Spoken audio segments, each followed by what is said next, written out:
In the early hours of March 30th, 2016, a man once known as the Prince of Penrith collapsed in his driveway, his blood soaking the concrete.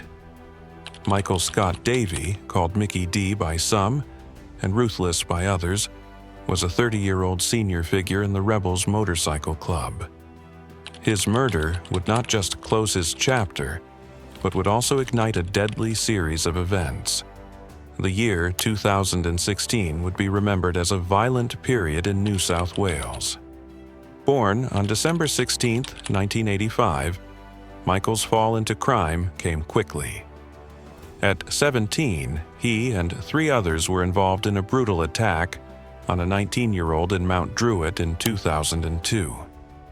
The victim, beaten unconscious and kicked in the head, later died from brain damage. Charged with murder at first, Michael and the others pleaded guilty to manslaughter in 2005. The light sentences caused outrage. Michael was released in October 2006 and returned to a dangerous life. By his 20s, Michael had fully joined the Rebels, Australia's biggest outlaw motorcycle club. He quickly became known as a ruthless enforcer and climbed the ranks. Yet, despite his violent reputation, Michael lived a life that seemed to clash with the world he was part of. He worked as a motorcycle mechanic and was known by some as polite and respectful. Above all, he loved his son, Levi. Friends said he worked hard to keep his criminal life away from his role as a father. To Levi, Michael was not a gangster. He was just Dad. Still, chaos was building inside the club. The Rebels had once been stable and powerful, known for their wide network and catchy slogans. But things changed in 2014 when their national president, Alex Vella, also known as the Maltese Falcon, had his visa canceled. He was left stranded overseas. Without him, the club began to fracture. Divisions grew, loyalties broke, and the group was soon consumed by internal violence. Michael did not seem to show fear, even when someone tried to kill him in April 2015. His car was shot up in a parking lot, but he escaped unharmed. A 24-year-old man was later arrested. The warning was clear. Someone wanted him gone, but Michael remained defiant. His Instagram bio was a chilling challenge. It read, "I came into this world kicking and screaming while covered in someone else's blood. No, I'm not afraid of leaving the same way." Emojis of guns and explosions followed. In June 2015, another Rebels member and friend of Michael's, Mark Easter, was killed. He vanished one night and days later his body was found near Cowan. The motive remained unclear, but the violence was growing.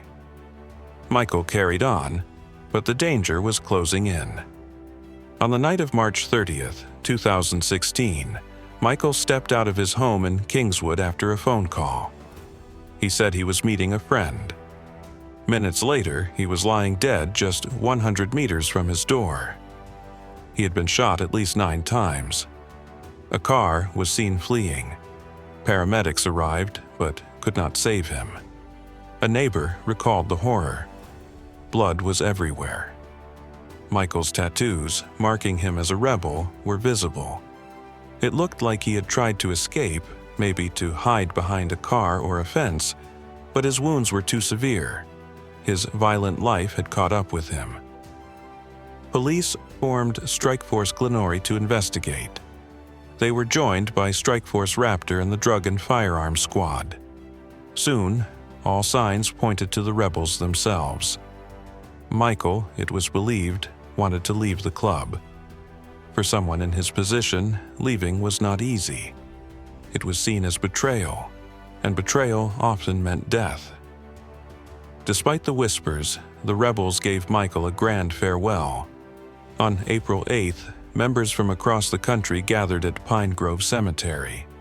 Dozens wore black leather jackets with the Rebels logo.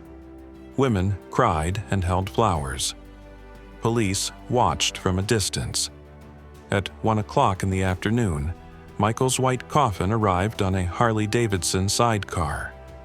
Balloons floated as his father and brother gave emotional speeches. Outside, others listened to the song, "He Ain't Heavy, He's My Brother." The bond of the club held firm, even in death.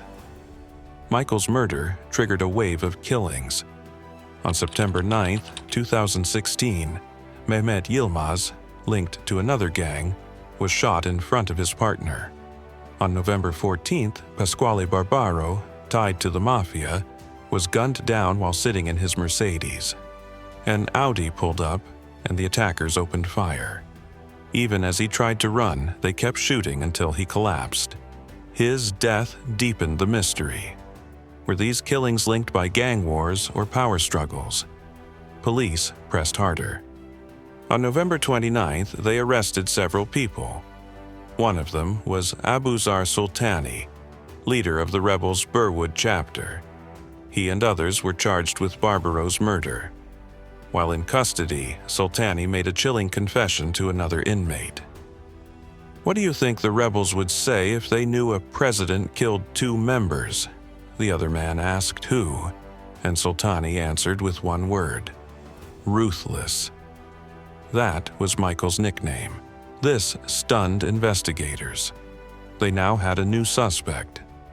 Sultani revealed he had ordered someone to find Michael back in December 2015 and had offered $20,000. By March 22nd, Michael's location was known. On March 30th, Michael received a message on his BlackBerry about a drug deal. He grabbed a drink bottle filled with GHB and a knife, then stepped outside. He had walked into a trap. Sultani and another member, Sierra Munchazada, waited for him. Michael was shot 9 times. Munchazada used a .25 caliber weapon, Sultani used a 9mm. After the murder, Sultani messaged the man who helped lure Michael out. "Have you seen the news?" he asked. That short message confirmed the job was done. This confession helped police close in.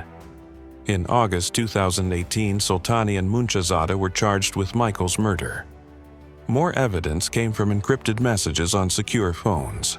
Police linked them to other murders and drug crimes. Surveillance footage showed their movements. The footage captured their activity on the nights of major killings. They were tracked across Sydney piece by piece. All this evidence led to their trial. In 2021, Sultani and 3 others faced court. Munchazada, called Sultani's foot soldier, was found guilty of 3 murders. He received 3 life sentences.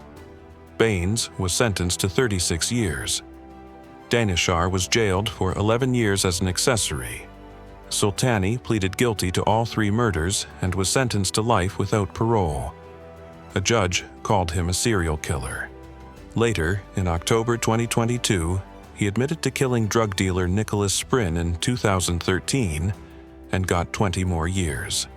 Then, he was given 28 more years for other crimes, including gun and drug charges. In April 2024, he pleaded guilty to killing Mark Easter and received 31 years and 6 months. His total time in prison is now 209 years. Michael Davey was not an innocent man. He had taken lives and followed violent rules, but he was also a father, a son, and a brother. His death was not just a story or a file, it was a real loss.